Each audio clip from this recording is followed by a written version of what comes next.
Hey everyone! So I don't know about you, but I've been really struggling with my skin texture lately.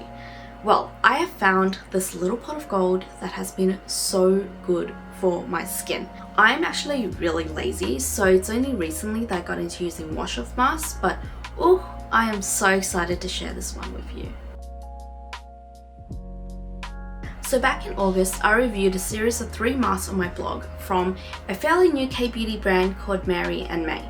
Now, their brand concept is that they formulate their products all to target different skin concerns. So the idea is that these things can be mixed and matched to suit your skin condition. In terms of packaging, the mask comes in a frosted glass tub with an aluminium lid. I think it's quite pretty. I especially like the embossing across the top. However, it is a bit heavy, especially if you want to take it traveling. Gosh, I wish I was traveling. But that said, the lid, which just screws on and off like this, I find it's quite secure. I've had this mask open for like months now and it hasn't dried up at all. So showing you the texture here, as you can see from the mask, this is technically a clay mask, but they have this unique formula where they've actually blended natural raw ingredients in with the mineral rich clay. So it acts a bit like a clay mask where it can purify and cleanse your skin, but it's also non-drying and fairly soothing as well. The formula is also quite creamy, so you can apply this with a brush, with a spatula, with your hands. I generally just use my hands or a spatula because my nails tend to be a bit longer, but for the sake of this video, I'm going to apply this with a brush. So I've just pulled up my hair so that I don't get anything in my freshly clean hair as well, and I also have a brush here as well as a mirror, so let's get right into it. Let's go for a really clean first swipe. So the Rose Hyaluronic Hydra mask claims to provide long-lasting moisture. It contains French rose petals and also damask rose water. If you actually look closely on this mask, you can actually see the rose petals in the formula. So in addition to that, some other ingredients that it contains includes fig extracts, hyaluronic acid, of course, panthenol, and ceramides. It has a subtle rose scent, which, to be honest, I'm not a big fan of it, but it's not actually too noticeable once you're applying it, so I don't think it's that big of a deal. Just finishing up here on the nose as well. With this mask, I find that you can actually be fairly generous with it. Don't be afraid to apply it thicker. Okay, so now the mask is on. I don't think I've actually applied it as thick as I usually do because I'm using the brush. Usually if I'm using the spatula, I can actually get it like quite generously on my face. But I guess because I'm using the brush and it's got the bristles, you're kind of smoothing it over, so it keeps thinning itself out a little bit, but I think it's still going to work very well.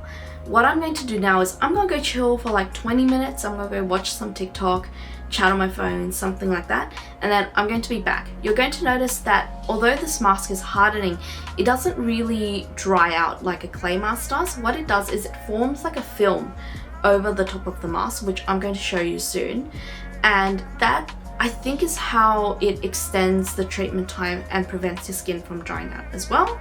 So I'm gonna go chill now and I'll be right back. So I'm back and I'm ready to take this off. As you can see, it's a little bit hard to talk right now because the mask has dried. You can see certain areas where it's like a bit sheerer, which is where more the product has soaked into the skin. Otherwise, what it's done is it's formed like a kind of film over the top. It hasn't fully dried like a clay mask.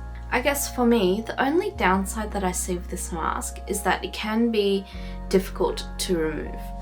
I have this towel here. Usually I'd use like a really hot towel, but I was having trouble getting the water hot enough tonight. But I just work on one section at a time and slowly wipe that off. I'm actually going to go and do this off camera so that I don't get mask bits everywhere, but I'll be right back. And I'm back. I love this mask and I haven't been able to stop recommending it ever since I first got it. I love how it makes my skin feel. It feels like hydrated and smooth and like kind of like bouncy as well. And the best part is that my skin also feels clean, so it doesn't leave any greasiness at all. After using this mask, I find that my results usually last for a couple of days as well, which is really great because most other masks only give me immediate or overnight results. This is definitely one that I would recommend. For the other Mary and May wash off packs, the first one is the Lemon Niacinamide Glow Wash Off Pack. I find that this one gives really good immediate brightening results, but it can be quite drying on my skin, so this one doesn't really work for my skin type, but I think this may be good if you really want to brighten up your skin and maybe have an oily skin type. Alternatively, the Cica Tea Tree Soothing Wash Off Pack is probably my second favorite, and I'd probably recommend this for people with more sensitized skin or when you have more redness that you want to treat. It probably has the best scent out of the three, so I actually really enjoy how this one smells, and it also has like a really hydrating, soothing kind of formula to it. The only difference is I find that it doesn't give as much of like that bounciness, polish glow that the rose one gives, which is why I prefer this one, but this is a close second. So leave a comment below if you've tried anything else from Mary and May before. These were the first products that I've tried out from this brand, and I'm really happy with the results, so I'm pretty keen to try something new from them.